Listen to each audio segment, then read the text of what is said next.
name we pray. Amen and amen. Yeah. So good morning po muli. God is good, God is great kasi ang Diyos napakatapat niya sa ating lahat po. He never failed in fulfilling all his promises sa atin po. Kaya po may tanong ko sa inyo, kamusta po ang bawat isa during yung pangyayari na, di ba, for the past 2 weeks, napakarami ang lindol. And kanina lang, I think around 3 a.m., meron na namang lindol doon sa Bogo, Cebu province. So siguro some of us nawo-worried na kinakabahan. And actually, yung nangyari po sa Davao, I think it was last Tuesday yata or Wednesday or Thursday ba yun? Nalimutan ko lang day. Meron kasi kaming kasamahan doon dito sa church sa ating may kapatiran po tayo dito na they have family po sa Davao. So sa Davao City mismo, sa Davao City nag-aroon po sila ng 7.0 magnitude. So malakas talaga siya. So meron kasi kaming GC. So nag-message siya doon na please pray. So in response, nagkaroon po kami ng tawagan doon sa GC and we prayed for one another, especially doon sa mga apektadong yung mga lugar na affected by earthquakes. So to cut the story short po, God is always good po talaga. Pinorektektahan ni Lord yung mga kapatiran natin doon. And kung titingnan natin ang pangyayari po mga kapatid, itong for the past 2 weeks, sabi nga ng Philbox, yung sabi nila, almost every day po merong 30 earthquakes nangyayari. Imagine ganun kadami na ang nangyayari na earthquakes. Though merong mga everyday naman talaga may earthquakes, pero yung 30 earthquakes, yung mararamdaman po talaga natin, meron talagang yung mga pagyanig, di ba? So, gaya po ng na-mention kanina, people are becoming, na-alarm sila po, na medyo nakakaroon ng takot. It drives them to, sobrang takot po, I mean, nagka-cause ng anxiety sa lahat po. So, ito pong pangyayari nito, actually, recurring itong earthquake, di ba? Gaya ng na-mention for the past 2 weeks, at least there are 11 or 12 significant earthquakes. Malalakas talaga siya na earthquake. At ito yung nangyari, itong warning na to, itong natural calamity, nangyari nito, I think during pandemic, di ba? During pandemic, kaya nga to na-create tong Don't Watch Prayer Meeting because of the pandemic, because hindi po tayo makapag-pray literally together with fellow brethren. So dahil sa pandemic, maraming mga Kristiyano ang sumasabi na nagbalik loob kay Lord. Di ba? Daming sinimba no, nagkaroon na ng simba. Pero after nung parang nakita nila okay na ang pangyayari, back to normal life na, parang kinalimutan na naman si Lord ba. So marami nagsasabi, marami ko nababasa na these earthquakes na nangyayari po, it is really a wake-up call sa lahat ng Kristiyano na maging seryoso talaga tayo sa ating buhay Kristiyano. At ang aking passage po ay nakikita natin sa Matthew chapter 24 verses 1 to 8. Though most of us siguro po medyo meron tayong idea na itong Matthew 24 is all about sa signs of the end times, di ba? So I'm not sharing this na para magtanim ng takot, but para maging aware po tayo sa ano na po ba talaga nangyayari. So allow me lang to read yung verses 1 to 8. Sabi, Jesus left the temple and was walking away when his disciples came up to him to call his attention to its buildings. Verse 2, do you see all these things? He asked. Truly, I tell you, not one stone here will be left one another. Everyone will be thrown down. At verse 3, it says, as Jesus was sitting on the Mount of Olives, the disciples came to him privately. Tell us, they said, when will this happen? And what will be the sign of your coming and the end of age? Verse 4, Jesus answered, watch out that no one deceives you. Maging magbabantay po tayo na walang pwede manglinglang sa atin. For many will come in my name, claiming, I am the Messiah, and will deceive many. At verse 6, it says, you will hear of wars and rumors of wars, but see to it that you are not alarmed. Such things must happen, but the end is still to come. At verse 7, sabi po, nation will rise against nation and kingdom against kingdom. There will be famines and earthquakes in the various places. At verse 8, take note of this po. All these are the beginning of birth pains. So hindi ko na po babasahin hanggang until verse 35. Dito lang po tayo mag-focus po sa verses 7 and 8. Nation will rise against nation and kingdom against kingdom.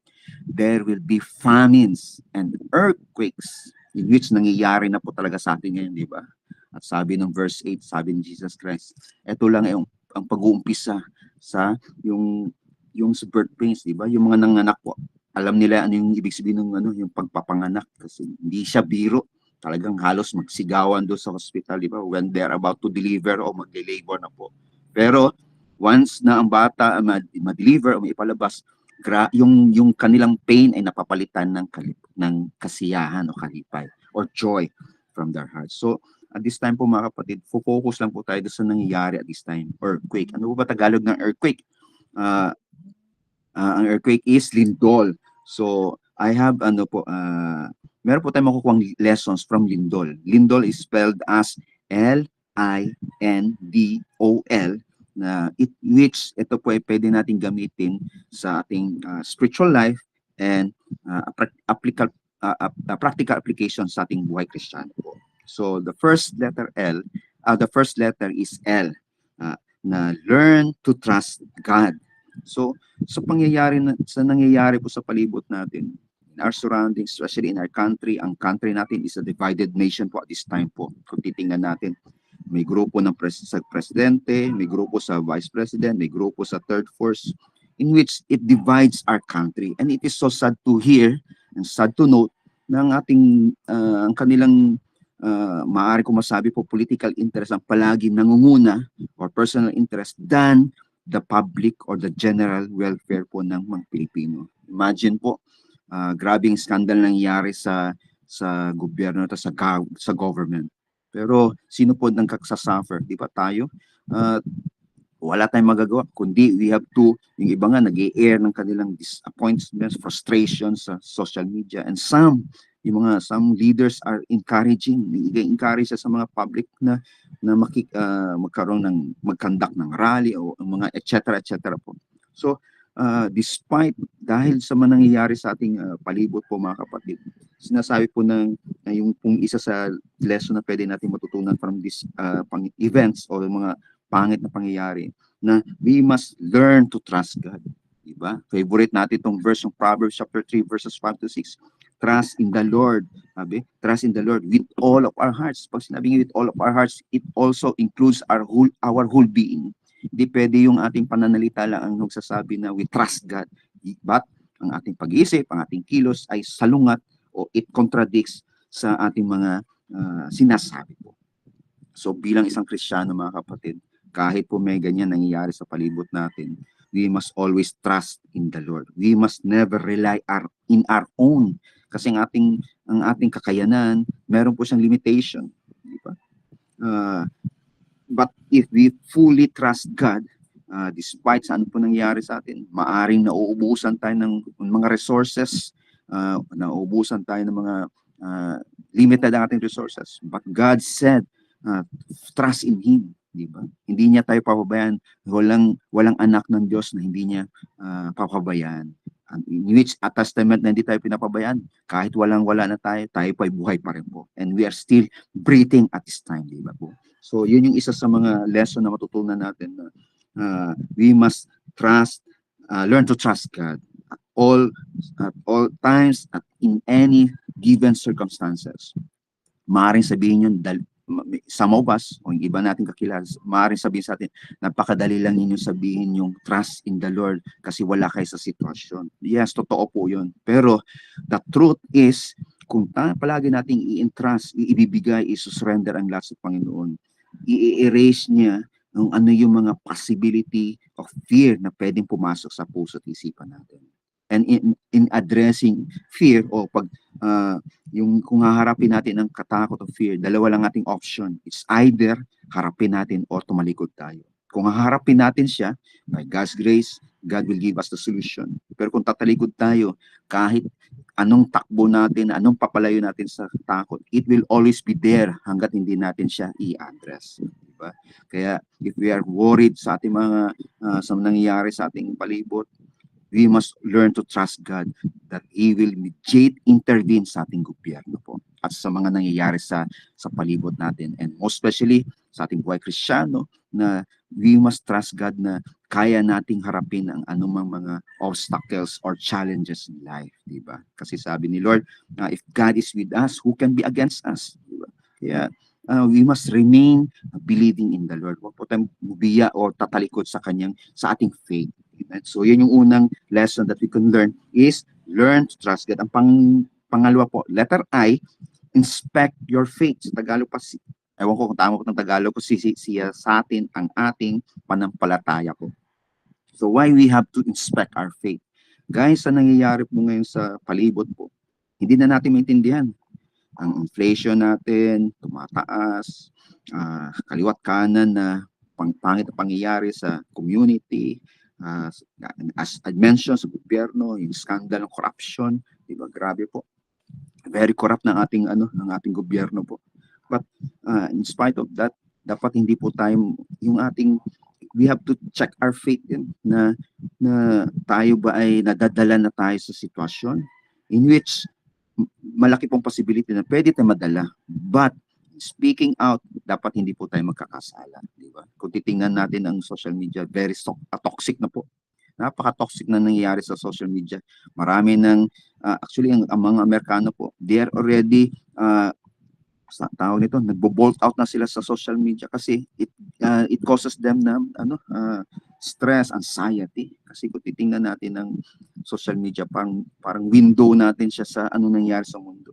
So, for us, na hindi tayo ma-total affected ng mga nangyayari, we have to at least give distansya tayo sa ano nangyayari sa mundo. Lalo na po ngayon, mga kapatid, nagpo-flow, grabe ang labasan ng mga fake news. And sad to say, ang marami, mas naniniwala sa fake news po. So, in line sa inspecting our faith, kamusta ating pagtuo? Kamusta ating faith? Is it still in line with God's purpose po ba? Ito po ba yung nag-waver na? Ano ba sabi ng Hebrews chapter 11, verses 1 to 6, di ba? Verse 1, it describes ano ang faith. At ang verse 6, it says, paano natin paano ang faith natin magiging mas ligon or magiging mas matibay kung ito ay magiging matibay po if it pleases God. Diba? So yung pong tatandaan natin for our faith na hindi mag-waver, dapat yung lahat ng ginagawa natin, it is always in line in our spiritual perspective with God. Na ang lahat ng byproduct ng ginagawa po natin, yung ibig sabihin, the way we speak, the way we talk, the way we act, dapat ito po ay in line sa kagustuhan ng Diyos. In short po, in everything that we do, it should always be giving glory to God. Kaya yun yung pangalawang bagay na we have to learn, inspect our faith. Siya sa atin natin, nanglalamig na ba ating faith? So, if nanglalamig na, we must soak sa mga spiritual discipline.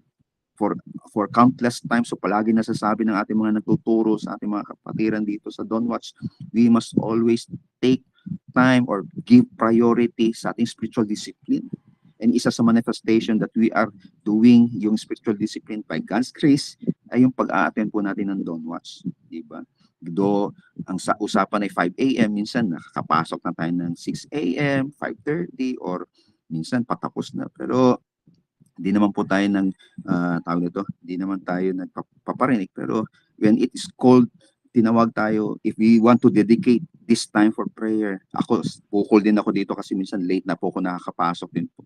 Pero by God's grace po, when it's called for to join para sa ganitong gawain, let us join po. Kung saan pa, we must be punctual. Sa ibang ganing gawain, sa trabaho, wala pa nga yung time ng 8, kung ang time in natin is 8, 7:30 nandoon na. So kung if we believe na ma-encounter natin si Lord during Don't Watch, dapat as much as possible before 5, nandoon na tayo. In Jesus' name. Bukol din ako rin, sinasabihan ko yung sarili ko kasi I want to join talaga po ng Don't Watch. Pero minsan, allow me to share lang po, minsan nag-a-alarm ko 4:30. So pag nag-alarm siya, pinutuin ko lang yung dismiss, pagising ko, 6:00 na. So, sorry Lord. Kaya, alam ko po lahat tayo po, we're striving to join o gawin ng lahat ng mga spiritual disciplines. So, is a way na matulungan natin ma-inspect, masisiyasat natin ang faith is by doing, maging intentional po tayo sa lahat ng ginagawa natin para sa glory ng Lord. Kagahapon po, yung nagturo po sa amin, it was Nanay Carol po. Nagbibigay po siya ng emphasis sa amin na lahat ng gawain dapat maging maging proactive po lahat tayo. Huwag lang ipapayag na isa ang kumikilos o dalawa lang. Dapat lahat tayo because we were been called by God to share the gospel. At iyan yung ating general calling na all of us, hindi sinabi pastors, workers, leaders, you must go and make disciples. Lahat po tayo ay tinawag ng Panginoon para mag-disciple o to preach the gospel. Malaki pong pwede natin sabihin, pwede natin i-excuse or an alibi. Di po kami marunong mag-preach, di po kami marunong magsalita, di po namin alam ang sasabihin. Then, it is the right time na tayo magpa-undergo na tinatawag ng discipleship series training or mentoring po. Kasi if we want to be used by God, dapat magpa-disciple po tayo. Diba? Hindi pwede yung bang nitawag kami na evangelist, yung evangelist. Diba, evangelist, yung sa amin po sa Bisaya po, uban is sama-sama lang, sumasama-sama. No, we don't have to sama-sama. We have to, yes, totoo, literally sumasama, pero we have to act din. Kailangan natin kumilos, kailangan din natin magsalita in spreading the gospel, the truth about Jesus. So, pag natututo po tayo, it of course, yung ating faith nagiging mas ligon o nagiging stable po siya. So, yun yung pangalawang lesson. Pangatlo is, letter N, never forget to pray. Diba? Never forget to pray. Alam natin yan, hindi tayo nakakalimutan pray. Pero as a reminder, sa bawat sandali nating buhay, we must never forget to pray. Jesus Christ Himself, ating Ginoo, ating Diyos, nagpakita ng example na sa bawat sandali ng kanyang buhay, siya nagpipray. Minsan nga, kung mababasa natin ang book of, yung gospel, di ba? May pagkakataon na sumiseparate siya sa mga disciples because he is praying alone. He needed to pray to God, between God and him, di ba? So, tayo bilang isang Kristiyano, we must also do that kasi ang Diyos ginagawa na niya. Maaaring sabihin natin, we don't know how to pray. Nandiyan po ang Matthew chapter 6 verses 9 to 14. It teaches us, tinuturuan po tayo na how to pray. If you don't know how to speak, the Holy Spirit will lead us to the right words to speak. Diba? At dahil si Jesus Christ nagpe-pray, pinangako niya sa Matthew chapter 7 verses 7 to 8 na if we will ask, we will receive. If we will seek, we will find. If we will knock, kung magkatok tayo, the door will be open, di ba? So, si Jesus mismo ang nagsasabi. Sabi nga din ng Mark 11:24, di ba? Na may sinabi doon na paniwalaan natin and it will be received. Past tense yung ginamit yung receive, di ba? Hindi sinabing will be received. You will receive, but you will receive it, di ba? Natanggap na natin. So, it's a matter of faith and at sa pananalangin. Diba?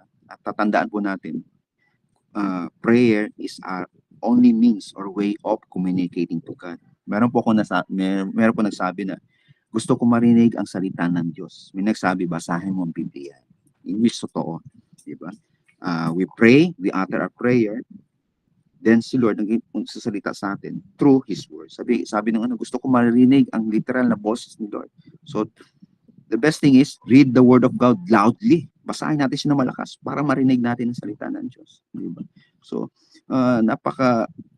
maraming Kristiyano, they want to hear the Word of God. Pero tamad basahin ng Biblia. Diba? So we must, kung pwede natin itulak ating sarili, walang ibang tutulak sa atin, kundi tayo lang mismo. Kasi kung ang mga pastors, halos siguro, kapuyo na, hindi naman makapuyo, yung kapuyo mapagod ba, sorry po, mapagod na sa ka-remind sa atin. Doon din naman napapagod ang ating mga pastors. Pero kung sa tingin natin, bakit pabalik-balik na yung tinuturo na namin pastors about prayer, spiritual discipline, devotional, it is because palagi tayong napalalahanan kasi every day is a spiritual battle po. Araw-araw meron pong spiritual warfare. una pa lang na spiritual battle is pagising natin sa umaga. If we will pray ba kaagad o kukunin kaagad ang cellphone, di ba? Kasi kung nakuha natin ang cellphone, talo na kaagad tayo. Hindi man lang tayo nakapagpasalamat kaagad kay Lord. So bilang isang Kristiyano, the first thing that we must do, ang unang-una natin gagawin, pagbuka ng ating mga mata at unang breath is, it should always giving thanks to God. Okay? Then, associate it with prayer. So, never forget to pray. Praying is our means of communicating to God. God is communicating to us through His words. Di ba? Kaya, yun po ang dapat natin gagawin. Never, never, never forget to pray. Huwag natin kakalimutan. Bilang isang Kristiyano, kung saan pa, nasa DNA na natin yan. Meaning, inherent na kinaiyan na natin o katangian natin na nagde-pray po. Ang pang-apat po is, depend on God's protection.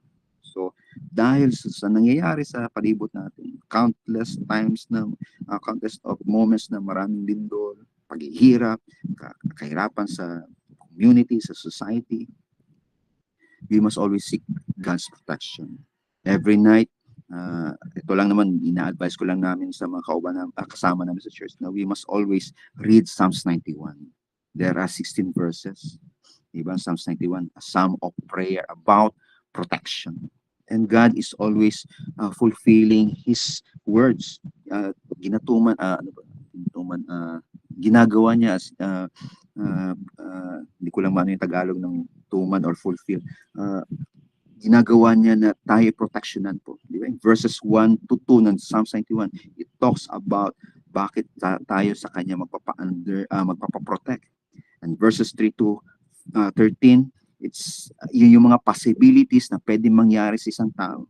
At verses 14 to 16, ito yung magiging tugon ng Diyos kung tayo ay magpapa-under o magpapasakop sa kanyang protection, di ba? So it is very comforting, very nakapagpapalakas po sa ating mga kapatid na every time we read Psalms 91 before we sleep, meron tayong peace of mind.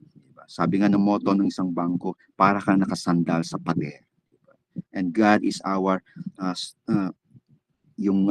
very fortified na wall kung saan pwede tayo maka-lean na at any given time hindi po tayo mabubuwal o hindi tayo matutumba because alam natin yung sinasandalan natin, we can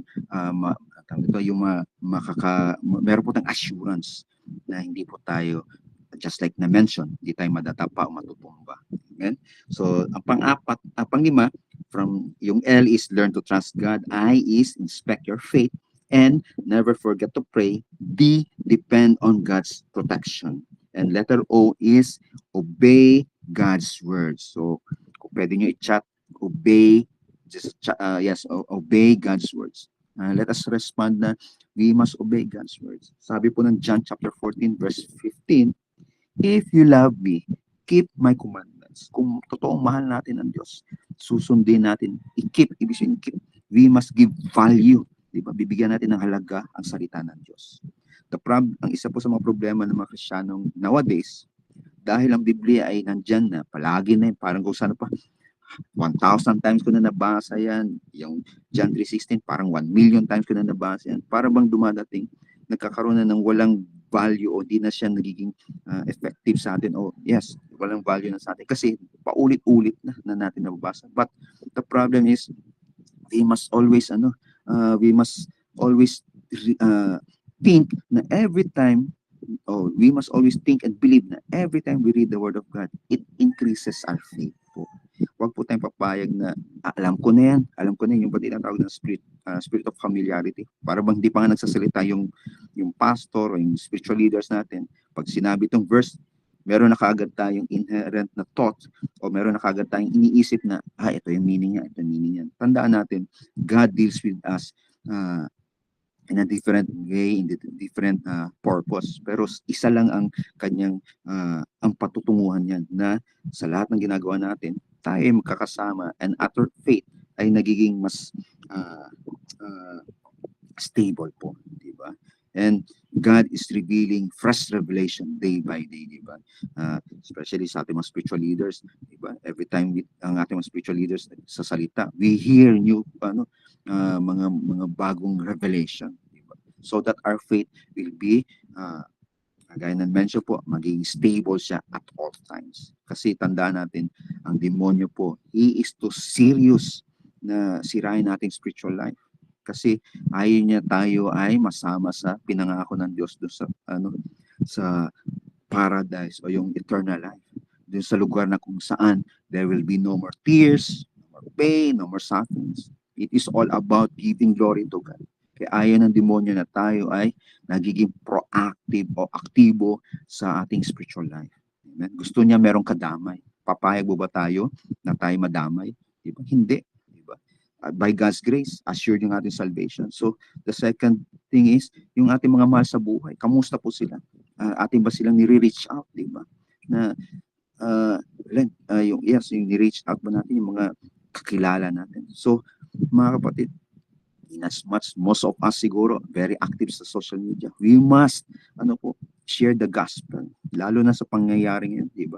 Marami pong natatakot. And it is, sabi nga, it is the greatest opportunity na i-share ang gospel. Marami tayong nakakapatiran po, nakikita ko sa social media na nagsispread ng word of God. At it gives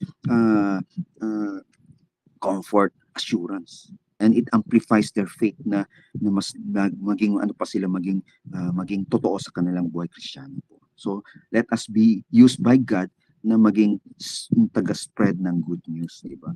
At sabi nga, if we love God, we must share the gospel of Jesus Christ. Excuse me. Amen. Kaya wag po tayong papayag na yung bang para tayong flower base lang sa church na nakaupo lang doon, beautiful eyes, wag pong ganun. Dapat maging proactive tayo, kumilos tayo. Kung di tayo inutusan natin yung spiritual leaders, tayo pong kumusa. Amen? So, kung sabi ng pastors natin na merong Bible study dito, samahan natin mga pastors, di ba? Kasi alam natin na pastors, nagkakaroon po sila ng aminin man sa hindi, nagkakaroon po ng lakas din ng loob ang pastors natin pag sinasamahan natin sila. Diba? It gives, nagkakaroon ng additional courage sa kanila na sila ay merong sumusuporta sa gawain. I know lahat po tayo busy. Marami tayong ginagawa. Kaya nga po, ini-schedule example po, Monday, meron po tayong Bible study sa ganitong oras. Kung kaya lang naman at available naman at pwedeng pakiusapan, gawin natin ang paraan. Diba? Maging instrumento tayo, maging instrumento tayo na pagpapalaganap o pag-spread out ng Word of God. Alas 7, 8, and 3. So, ang last po, ang letter L is live prepared, mamuhay ng preparado. Tama ba yung Tagalog ko? Mamuhay ng pagiging handa. Yan po.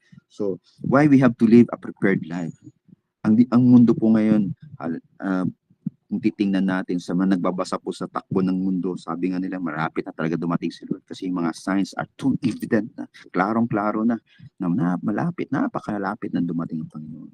At tandaan po natin, sabi nga ng Proverbs chapter 16, verse 3, para tayo maging prepared ang ating buhay, i-commit natin ang lahat ng ginagawa natin sa Panginoon, di ba?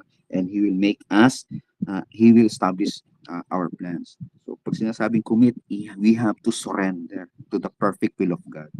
At tandaan natin na God will establish our plans as long it is always associated to the perfect will of God.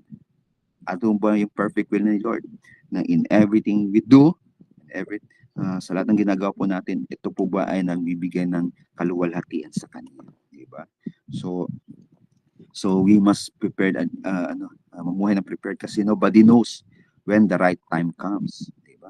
Pagdating ni Lord, hindi natin alam. Ewan ko lang po kung narinig niyo itong balita o chismis na meron pong sabi na so supposedly yung September 23 schedule po ng rapture.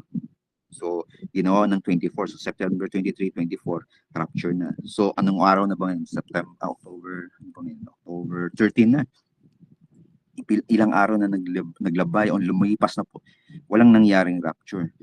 Maaari natin sabihin katawa-tawa, hoax yung message na yun. Pero dapat bilang isang Kristiyano, maging handa po tayo palagi, di ba? Na at any given time, darating man si Lord ngayon, tayo handa, tayo kasama, di ba, sa alapaap na kukunin ng Panginoon. Kasi tandaan natin, pag tayo naiwanan dito sa mundo, or the rapture, I don't know kung kakayanin ba natin yung sinasabing tribulation, 7 years. Take note, it is 7 years, di ba? Yung isang araw pa lang siguro hindi tayo makakain, baka hilong-hilo na tayo. So ano pa kaya yung 7 years, di ba? Baka bigla na nating i-give up ang faith. Kaya itong mga pangyayari po sa mundo ngayon, it teaches us to be prepared that in any given time, by God's grace, by His mercy, and by His love, by His favor, tayo kasama. At kasama rin ang ating mga mahal sa buhay. In Jesus' name, di ba? Kaya always take note of this. We must live a life that pleases the Lord. Amen? Kaya sa pagtatapos po, mga kapatid, yung pong lessons from Lindol, yung L, learn to trust God. I, inspect your faith, and never forget to pray. D, depend on God's protection. O, obey God's word. And L, live a prepared life. Gusto ko lang gamitin yung tinuro ko ni Pastor rin, I think last week po yung Hebrews chapter 12 verse 2 na we must always fix our eyes unto Jesus, diba? Na siya ang author, source of and perfecter of our faith, diba? So sa Jesus lang po tayo palagi titingin, kasi kung Jesus lang tayo palaging titingin, kahit ano nangyayari sa palibot natin, hindi po tayo daling matitinag or madidisturb, but it will give us the more confidence na pag tayo nakatuon kay Jesus, magkakaroon pa tayo ng boldness na harapin ang lahat. Maraming challenges ang buhay, mga kapatid, sa personal life, sa trabaho, sa negosyo, sa pamilya, tapos meron pang church, di ba? Pero tandaan natin, kung lahat tayo palagi nakafocus kay Lord Jesus, hindi niya tayo pababayaan. Always meditate on God's promises. Napakarami ang pangako ng Diyos. We must choose na palagi nating mas piliin nating paniwalaan na mga pangako ng Diyos ay mangyayari, magmamanifest, magre-realize sa ating buhay po. Because every promises of the Lord it is always yes and amen to Him. Maaring hindi pa nangyayari ang kasagutan ng Diyos kasi alam naman natin, God answers in 3 manners. Yes, no, and wait. So kung yes, thank you Lord. Kung no, merong piniprepare si Lord na better pa sa ating hinihingi. Kung wait naman, God is preparing our character. Doon na de-develop yung ating character ng patience, more understanding. Mas nagiging malawak ang ating point of understanding.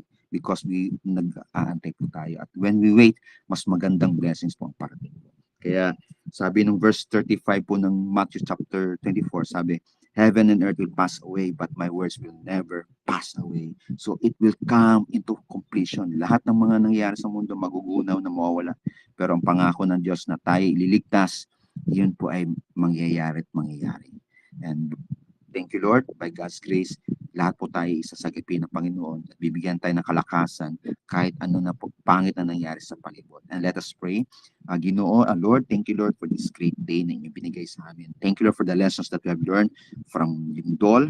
Hallelujah. And allow po Lord itong Matthew chapter 24 verses 1 to 8 and verses up to 35 po na maging encouragement sa amin Lord na maging handa po kami Panginoon. In Jesus' name. Dahil alam po na Panginoon na all these things are just the beginning Lord ng magandang mangyayari sa buhay ng bawat naniniwala sa inyo Panginoon. Sabi niyo Lord, those who will remain faithful until the end will be saved. Kaya salamat Panginoon na kaming lahat ay magiging mas matibay, bigoon ang aming faith namin sa inyo Panginoon. Salamat po Lord sa lahat. Salamat po sa buhay ng mga kasama ko today. Bless them, O God. Bless the works of their hands. Protect them day by day from the sole of their feet up to the very tip of their hairs. The precious blood of Jesus Christ will be upon them. Whatever they does, Lord, hallelujah, they will be prosperous. Salamat po sa tanan, Lord, sa lahat po, Panginoon. We give you glory. We give you thanks. In Jesus' mighty name we pray. Amen and amen. Salamat po. Amen. Amen.